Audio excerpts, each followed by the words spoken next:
Alors, j'espère que tu vas bien. Aujourd'hui, je te retrouve avec mon petit café pour cette incroyable pause café que j'ai filmé juste avant. Sauf qu'en fait, j'étais floue toute la vidéo, donc je retourne cette vidéo, sauf que maintenant mon café est juste vide.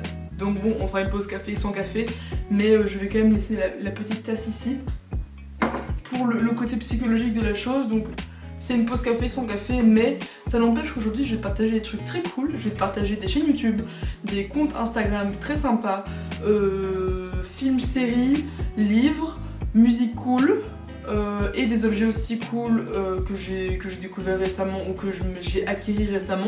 Donc bon, j'espère que cette vidéo va te plaire et bah c'est parti.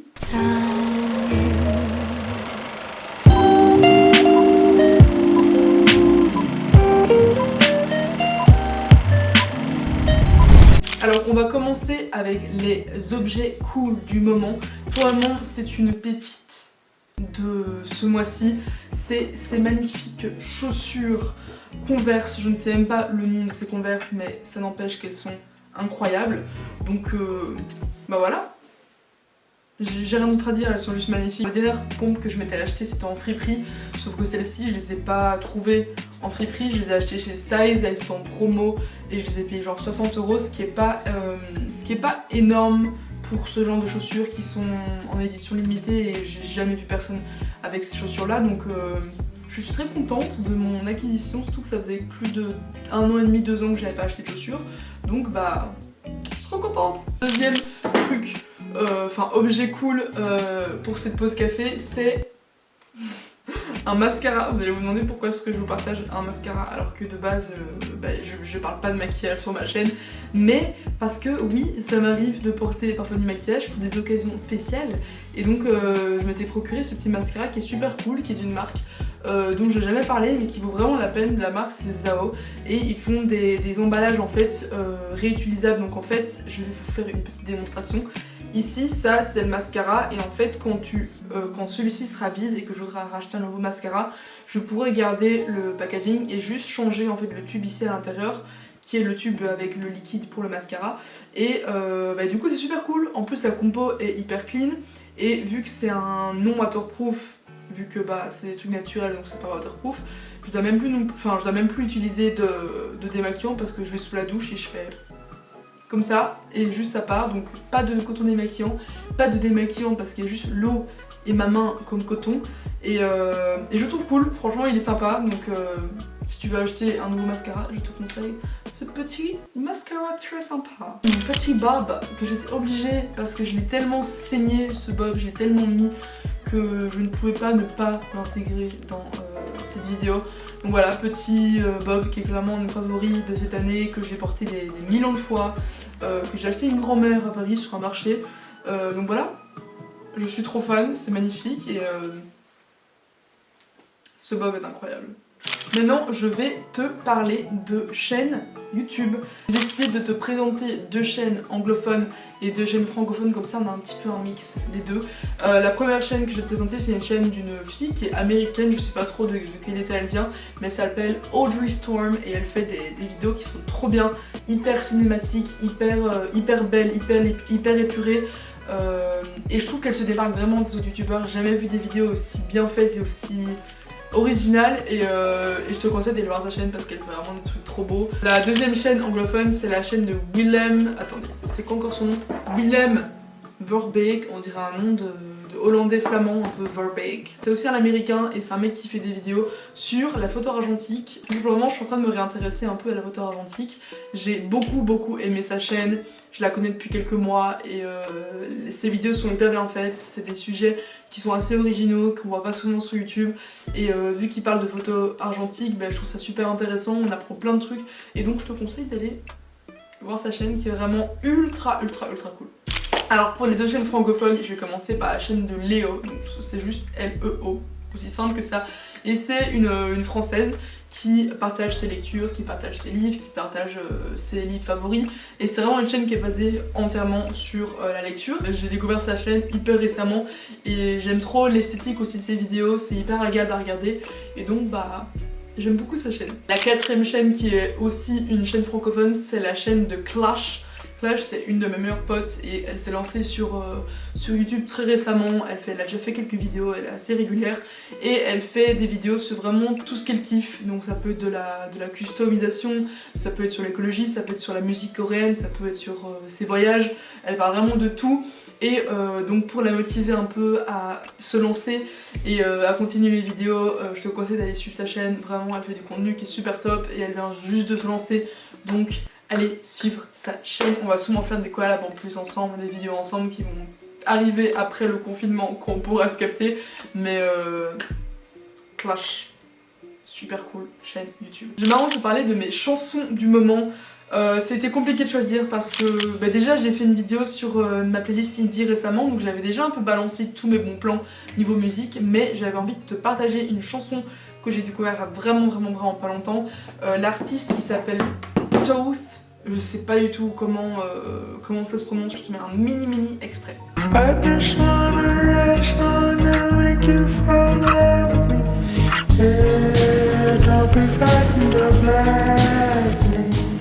C'est une musique incroyable, je trouve qu'on dirait vraiment le genre de musique qui pourrait se retrouver dans le film Captain Fantastic ou genre dans Into the Wild. Elle fait voyager genre cette chanson et elle est trop belle, genre hyper belle découverte. Le deuxième son que je voulais partager, c'était un son de Alyosha qui s'appelle Sarah. C'est une d'entre vous qui m'avait envoyé ce son en message privé sur Insta et j'ai trop kiffé. C'est un artiste qui est québécois et qui fait des sons super chouettes. Je te les conseille tous, mais mon préféré c'est Sarah et magnifique. In a magic world, Sarah, been thinking about you. In the static swirl, Sarah, time is a ruin. Niveau des musiques, je voulais aussi te partager le fait que je vais sortir un nouveau son très prochainement. Je connais pas encore la date à l'heure actuelle, donc je te mettrai juste ici le nom de la sortie de mon son. C'est vraiment 1 an que j'ai pas sorti de morceau et là c'est vraiment un morceau qui me tient à cœur, qui a vraiment été travaillé, qui est beaucoup plus pro en fait que les autres sons que j'ai pu sortir auparavant. Et je peux même te mettre un petit extrait ici, très court, pour un peu te donner l'envie d'aller le voir quand il sortira. Mais voilà, je suis trop contente de sortir ce son, il s'appelle Floating in Space. Et j'ai trop hâte que tu l'écoutes, et voilà.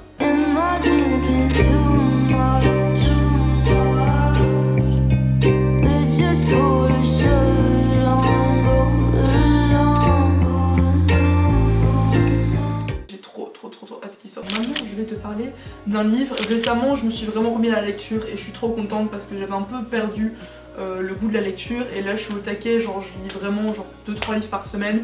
Et j'ai terminé il y a 2-3 jours ce livre de Sabine Kugler, je sais pas comment ça se prononce, c'est un nom de famille allemand, qui s'appelle L'enfant de la jungle. Peut-être qu'il y en a certains d'entre vous qui le connaissent parce que c'est un livre qui a été traduit en film. Et c'est un livre qui est assez connu, qui a été traduit vraiment dans plein de langues. C'est l'écrivaine, donc Sabine Kugler, qui raconte en fait son enfance avec ses parents en Papouasie, dans une tribu, et c'est hyper intéressant. J'ai directement été dans l'histoire, je trouve que la manière dont elle décrit tous ces souvenirs d'enfance, c'est hyper touchant, et moi je m'imaginais vraiment toutes les scènes dans ma tête et je l'ai lu super vite. Je pensais 400 pages mais je l'ai lu en 2-3 jours. Donc vraiment je te conseille ce livre si t'aimes bien les voyages, si t'aimes bien l'anthropologie, si t'aimes bien voilà, le voyage en général, je pense que ça peut te plaire. Et c'est un magnifique livre, vraiment je le recommande à n'importe qui, il est trop beau. Et elle parle aussi un peu de la différence entre toute l'enfance qu'elle a eue, un peu reclus de la société, et puis son retour à la civilisation occidentale et le fait qu'elle a vraiment eu du mal à retourner dans cette civilisation là. Et magnifique. Ensuite, je vais te partager des comptes Instagram. J'en ai 4 à te partager. Je vais principalement montrer des pages Instagram, enfin des comptes Instagram de photographie parce que c'est ce que je suis le plus. Le premier compte, c'est le compte d'une amie à moi qui s'appelle Laura et elle a ouvert son compte de photographie argentique et elle fait des trop belles photos, c'est hyper beau. Et comme je te l'ai dit, moi ça m'intéresse de plus en plus de recommencer un peu à faire de l'argentique et c'est principalement son compte qui m'a donné envie un peu de me relancer là-dedans. Et elle fait des super belles photos, donc je te conseille d'aller voir son compte qui est très joli. Deuxième compte, c'est le compte de Salvador Dali qui fait aussi des photos incroyables, c'est hyper original, c'est hyper épuré. Et je sais pas comment décrire ces photos à part qu'elles sont juste sublimes, qu'elles ont un truc et on voit que ça lui appartient et que c'est un truc qui est propre à lui. Et ces photos sont trop belles. Troisième compte Instagram qui est vraiment genre le compte de l'année, c'est mon compte préféré je pense, surtout l'Instagram en niveau photographie. C'est le compte de Sagan, je sais pas du tout comment ça prononce mais je pense que c'est un américain qui est photographe et qui fait des photos sublimes. Je sais pas si elles sont à l'argentique ou pas mais elles sont sublimes. Les retouches, les couleurs, l'ambiance, c'est trop beau, magnifique. Et vraiment on va le suivre parce que c'est un travail incroyable. Le quatrième compte Instagram que je vais partager, c'est un compte que une fille m'a partagé sur Instagram, je pense en message privé ou un bail comme ça. Le nom de son compte c'est lou.is et c'est une fille qui partage son Erasmus à Bratislava en Slovaquie et donc elle met vraiment les photos de son voyage. Je sais pas si elle fait les photos avec un argentique mais en tout cas ça donne l'impression et ses photos sont hyper belles, encore une fois hyper épurées, hyper délicates et j'aime beaucoup ses photos et en plus elle a un blog où elle partage un peu ses aventures et son expérience en Erasmus, du coup j'aime beaucoup. Ensuite au niveau des séries et des films, je t'avoue que j'ai pas vraiment eu de coup de cœur au niveau des films récemment, j'ai pas vraiment regardé beaucoup de films ni beaucoup de séries mais en ce confinement j'ai un peu honte. Avec ma mère et ma soeur on a recommencé à regarder tous les Twilight et franchement je te conseille parce que genre déjà de 1 il y a 5 films donc c'est une saga, t'as le temps de regarder ces films pendant une semaine entière et vraiment j'ai adoré regarder Twilight parce que j'avais trop l'impression d'avoir 12 ans et de retrouver cet amour entre Bella et Edward et j'ai choisi mon camp perso, je suis dans le camp Jacob parce que Jacob est incroyable, il est sublime et ouais franchement si tu t'embêtes, tu te fais chier, je te conseille vraiment de regarder Twilight, je pense que c'est le seul film que je peux te conseiller qui est nul mais vraiment moi je kiffe trop. Au niveau des séries, je vais regarder une série que je pense que tu connais, que pas mal d'entre vous connaissent parce qu'elle est sortie il y a 1 an et demi, 2 ans et c'est la série Baby. Mais si jamais tu connais pas, c'est une série italienne sur en gros l'histoire d'adolescentes italiennes qui vivent à Rome, qui sont d'une classe assez élevée et qui tombent petit à petit dans la prostitution. Et j'ai trop aimé cette série. Je l'ai regardée il y a 2-3 mois et je l'avais jamais partagée donc c'était l'occasion de la partager ici dans cette pause café. Mais la série est hyper cool, j'ai pas l'habitude de regarder les séries italiennes et cette série est vraiment super chouette à regarder, hyper intéressante. Donc bah voilà, je pense que c'est la fin de cette pause café. Si jamais t'as aussi des trucs à me conseiller, des chaînes YouTube, des musiques, des Instagram, n'hésite pas à les mettre en commentaire, je vais tout lire, tout regarder et je te retrouve dans une prochaine vidéo. Ciao!